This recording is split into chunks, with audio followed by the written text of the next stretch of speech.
Hey guys, the Fire Brothers here. It's just me. My brother couldn't be here today because he's plotting to storm Paramount for the Transformers 1 trailer. Very appropriate considering the disappointment that was the Super Bowl.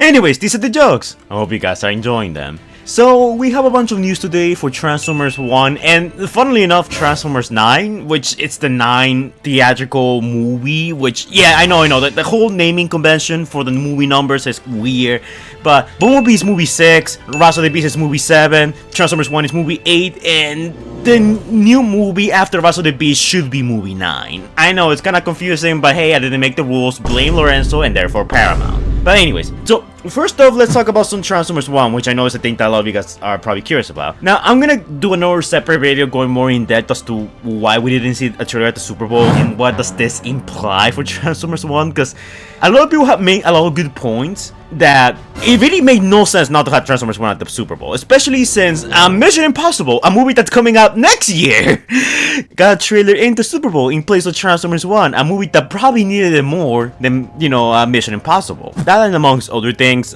there's a lot to talk about in terms of Transformers 1, when the trailer's coming out, does Paramount and Hasbro even have any confidence on it, are they behind schedule, are they nearly finished, is it getting delayed? I'm gonna go more in depth about that in its own separate video because that's honestly quite a long discussion, but we are gonna have some Transformers 1 news relatively soon. Next time I make a video, we're gonna have news, because on Twitter at TF Hype Guy since we had no trailer, he did say that he was gonna provide some new info on some of the characters of Transformers 1. So this will be new exclusive, info on like how they're gonna look like, their personalities, what they're gonna do, may transform into.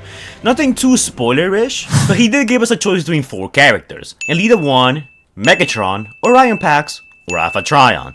Now, being a man of culture here, I obviously chose for Elita 1, and if you're watching this video, can we hashtag Elita sweep? I'm gonna put the link to the poll in the comments down below and in the description down below for you guys to vote, or if you guys want to be boring, you can just vote for Megatron, Orion Pax, or even Alpha Trion, which is a bit more of a respectable choice. But hey, it's up to you. I'm just saying, I'm a bit more interested in Elita 1 than everyone else here. But yeah, that's also the reason why I don't want to talk about Transformers 1 too much in this video, because I want to save that up once we have the new information for the next video. So stay on the lookout for that. I should have another video up either tomorrow or Thursday, we'll see. But anyways, now for what we're really here, Transformers 9. Now, I think most of us probably know that Transformers 9 is probably gonna be the G.I.Joe crossover, since, that's how Rise of the Beast ended, with the G.I.Joe post-credit scene. Well, technically it wasn't the post-credit scene, it was just the ending, but whatever. It was a typical Marvel stinger, which I am still so salty about that. I do not like that we're crossing over with G.I.Joe. I know a lot of you guys have probably heard my opinion of that 1,000 times. The general consensus is that no one is happy about that. Lorenzo here, who might be working for, forces unknown to sabotage the Transformers movies, I'm just saying, seems to have been convinced that the fans wanted this since ancient times, when ever since the first movie, the most common complaint about the Transformers movies is that the humans are not interesting and that we don't give a about them, aside from Charlie. But that was partly due because she was actually a good character, and that was also partly due because she was hot.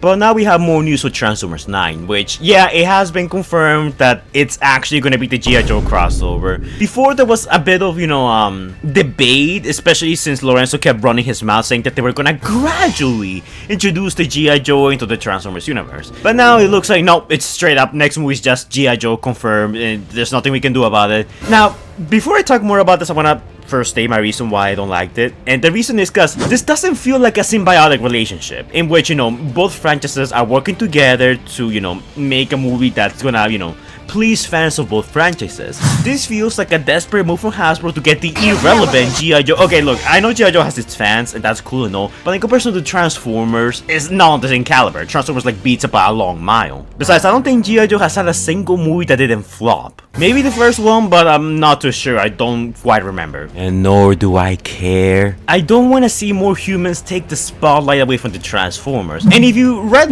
a little the G.I. Joe Transformers crossovers, it's usually a massacre massacre for the Transformers. And considering that these movies are PG-13, you know, more likely than not, the Autobot, Decepticons, and any Transformers character that we see has a higher chance of dying than a G.I. Joe person or a human. Because, you know, who cares if someone gets their spine ripped off as long as they're a robot? You know, as long as we don't show any blood, that's completely fine. But God forbid that happens to a human, because that will be an R-rated movie. So if we do get this crossover, you can bet that our beloved characters are gonna be massacred in it. And that's one of the reasons why I really don't want to see it. Because it's gonna waste valuable time, waste valuable characters, and plot lines. But anyways, we're gonna talk about what Lorenzo has said about the G.I. Joe crossover, for better or for worse. So this comes from the TFW5 website. Again, I'm gonna put a link to it in the description down below, in the comments down below. It's a really good place if you want to stay up to date with any Transformers news. Via comicbook.com, we can share for you an interview with Transformers producer Lorenzo Di Bonaventura, everyone's favorite producer, where he talks about the possible Transformers x G.I. Joe crossover in the live-action movies. Well, about his last film, Madam Web. Wait, he was responsible for Madam Web? Oh my god. Oh, that's gonna flop hard tomorrow when that's gonna flop so hard. Oh my god. Okay, that explains everything. Di Bonaventura was asked about the Transformers G.I. Joe crossover. He admitted there was still a lot of up in the air, but that it will happen at some point in the future. The honest truth is, I don't know. You know how in the TF Wiki characters have a little quote under the main bio that describes them? If Lorenzo does have an article in the TF Wiki, that should be the quote. The honest truth is, I don't know. I know we're going to deliver on the promise we made. Transformers Rise of the Beast last scene presented G.I. Joe, and left the door open to more adventures together with the Transformers. While back in 2023, Rise of the Beast director Steven Capu Jr. has also talked about the possibility of including the Joes in future sequels. Why, Steven? Transformers Rise of the Beast sets up a G.I. Joe crossover after the G.I. Joe organization was teased in the final moments of Rise of the Beast. Director Steven Capu Jr. opened up about how long-awaited crossover came about in this film. Long-awaited by who? Yeah, it was figuring out a way to use the G.I. Joe technology because they are known for their tech, he told The Hollywood Reporter. I was like, maybe we don't have to go to the classic characters like Snake Eyes and Duke and all those other characters. Maybe there's a way we can use other characters that haven't been utilized as much.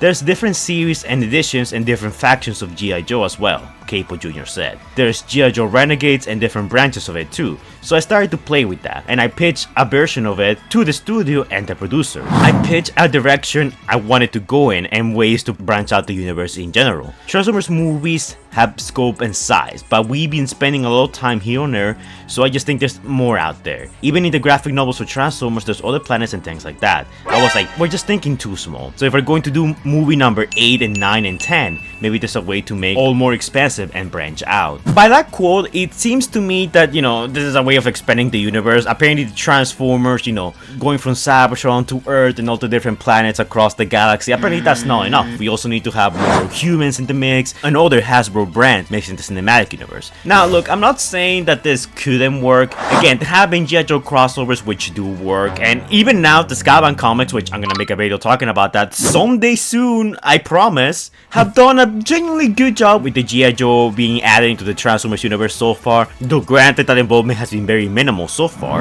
To me, it feels like this is like a charity project for the G.I. Joe. Again, they are the less popular brand, and it feels like since the movies keep flopping, they are, you know, mixing them with the Transformers as a way to get people interested in the G.I. Joe. And I feel like this movie sets a dangerous precedent. Because let's say if the movie succeeds, then we're gonna see more G.I. Joe crossovers with the Transformers. Because then Lorenzo's gonna get the idea that that's something that people want. But if the movie flops, I still think that they will still try to push for the G.I. Joe hard in the Transformers movies. So, in my opinion, it's kind of a lose-lose situation. I feel like no matter what we do, Lorenzo and Hasbro and Paramount are set on adding the G.I. Joe in here for absolutely no reason aside from trying to give a lesser franchise a boost. And again, look, I know I'm being very mean to G.I. Joe because I know there's a lot of people out there who like it. I know Rodimus Primal, a guy who I genuinely do like on YouTube, actually really does like it. You know, that's all well and good, which if you like G.I. Joe, that's not the problem. My problem is that G.I. Joe is being added to the Transformers, okay? Which I feel like that will take away so much from the progress we've been getting for the Transformers. Like, say what you want about Rise of the Beast, but it was a good step on the right direction with all the robot screen time and the focus we got. I feel like adding the G.I. Joe will be like going back to the Michael Bay movies, in which the humans took a lot of the time, especially the US military, took a lot of the glory, a lot of like the cool action scenes that could have gone into other Autobots and Decepticons. So overall, no, I'm not happy about this, and I hate that Lorenzo's doing this. this. But then again, what did I expect from the guy who thought Madame Web was a good idea? Anyway, on Twitter, this whole thing is being ridiculed and mocked. Appropriately so, since I feel like this is a bad idea. But who knows? Maybe Lorenzo's smarter than we think, and maybe this movie will make $1 more billion. Who knows, you know? We'll have to wait and see. Will I watch it? Unfortunately, it's kind of my job to watch anything Transformers, especially when it comes to the movies. So you can bet I'm gonna be watching this movie, but I'm not excited for it, at least in the meantime. Maybe I will change my mind, because again, like, I'm not like, you know, completely turned off by the idea. As long as we get to see Transformers on screen, and I will be partially satisfied, but I'm going to this movie with very little faith. But if you guys like G.I. Joe, or you guys are excited about the idea, don't let me stop you. Like, just because I feel this way doesn't mean you have to feel that way too. But yeah, that's it for this video, guys. I wish I had brighter news to tell you. We're gonna get some Transformers 1 news tomorrow on Valentine's Day, appropriate enough, and we're gonna get some Transformers Reactivate news also very soon. So yeah, look forward to those videos, because we're gonna have a lot to talk about in the upcoming days. So yeah, it's not so bad, I think. But anyways, guys, that's it for this video. Hopefully you'll enjoy. As always, don't forget to like, comment, and subscribe to all the annoying YouTuber stuff that the algorithm likes so much. And I will see you guys in the next video. Stay safe, guys. Anyways, guys, before we go, shout out to our super incredible patrons and channel members: Scout, James Newbold, Crawley666, TF Cypher, Legend of Soup, King Sparta, Crazy T-Rex, Orion64 Studios, Super Sailors Former Hedgehogs, Xavier.God, Stage Productions, Scrub Lordo, and Predaking Hunter Plays. And also our channel members: Scrub Lordo, Optination Reviews, TF Cypher, Laser Sin, The Crazy T-Rex, and Lord Skywarp. Thank you guys for your support, it's much appreciated. If you become a channel member or a patron, you get access to exclusive videos I haven't released yet. You get to collab with me in some of my videos if you so choose to, and gain access to channel exclusive emojis and a bunch of other stuff. You also get a shout out to your channel in the description down below, so be sure to check out those guys, because a lot of them are up and coming YouTubers who need all the help they can get. But keep in mind this is entirely optional, because freedom is the right of all sentient beings. Thank you guys for your support, it's much appreciated, and I'll see you all in the next video. Bye, guys.